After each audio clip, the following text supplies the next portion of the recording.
AP high court న్యాయమూర్తిగా justice Lisa Gill ప్రమాణ స్వీకారం చేశారు. జస్టిస్ ధీరజ్ సింగ్ ఠాకూర్ ఆమెతో ప్రమాణ స్వీకారం చేయించగా, జస్టిస్ లీసా గిల్ బదిలీకి ఆమోదముద్ర వేస్తూ రాష్ట్రపతి ద్రౌపది ముర్ము ఉత్తర్వులు జారీ చేశారు.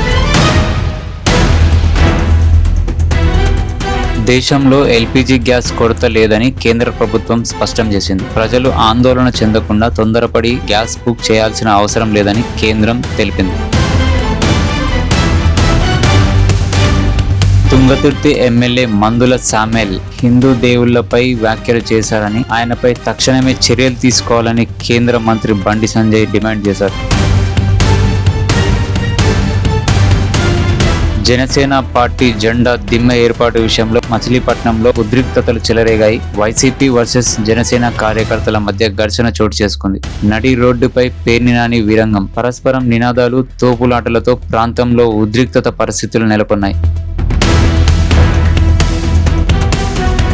ఎస్ఎస్సి ఇంటర్ బోర్డుల విలీనం తెలంగాణలో చర్చ. తెలంగాణలో ఎస్ఎస్సి ఇంటర్ బోర్డులను విలీనం చేసి ఒకే బోర్డు ఏర్పాటు చేసే ప్రతిపాదనపై ప్రభుత్వం ఆలోచిస్తుంది. విద్యార్థులపై పరీక్షల ఒత్తిడి తగ్గించడమే లక్ష్యంగా మార్పులు పరిశీలనలో ఉన్నాయి.